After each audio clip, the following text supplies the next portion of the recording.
আমার আমার আমার আমার দৃষ্টিভঙ্গি এই সন্দেশখালির তদন্ত সম্বন্ধে আমার দৃষ্টিভঙ্গি হচ্ছে যে এই তদন্ত সিবিআইকে দিয়েই করানো উচিত, শুধুমাত্র সিবিআইরই করা উচিত। আমাদের পুলিশ অত্যন্ত দক্ষ, আমাদের বেঙ্গল পুলিশ বা কলকাতা পুলিশ অত্যন্ত দক্ষ, কিন্তু তাদেরকে কাজ করতে দেওয়া হয় না। যদি কখনো তাদেরকে কাজ করতে দেওয়া হয় তাহলে দেখবেন তারা কিভাবে অপরাধীদের ধরে। আপনারা একটা জিনিস লক্ষ্য করবেন, যেখানে ধরুন একজন মানুষ খুন হলো, সেই খুন হওয়া মানে খুনের কোনো নির্দিষ্ট তথ্যই পাচ্ছে না, কোনো ইনফরমেশন পাচ্ছে না, তাকেও পুলিশ কিন্তু 3 দিনের মধ্যে ধরে ফেলে।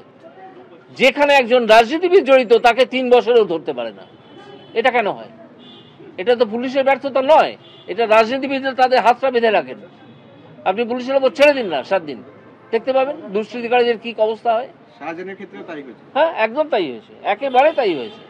যে পলিটিক্যাল হুইপের কথা বললেন, সেই পলিটিক্যাল হুইপ তো দেশ জুড়ে বিজেপিও চালায়, তাহলে সেক্ষেত্রে কি করবেন? বিজেপি চালায় কিনা আমার কাছে এরকম কোনো ইনফরমেশন নেই।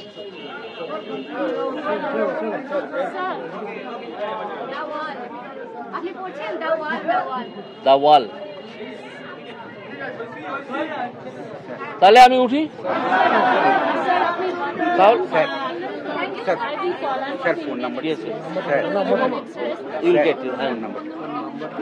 আমার ফোন নাম্বারটা লিখে নিন আপনারা। আমি বলছে আমার ফোন নাম্বার হচ্ছে, জানুক না তাতে কি হবে,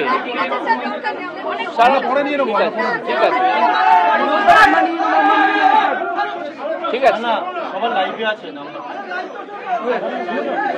আরে বন্ধ করো হয়ে গেছে, স্যার রোল হয়ে গেছে, বন্ধ করো স্যার। বন্ধ করো স্যার আপনি দাঁড়িয়ে বলুন তাহলে হয়ে যাবে।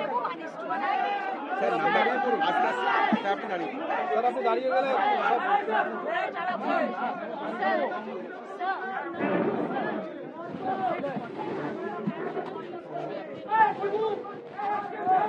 আমি বিজেপিতে যোগ দিচ্ছি 7ই মার্চ, এমনটাই জানালেন অভিজিৎ গঙ্গোপাধ্যায়।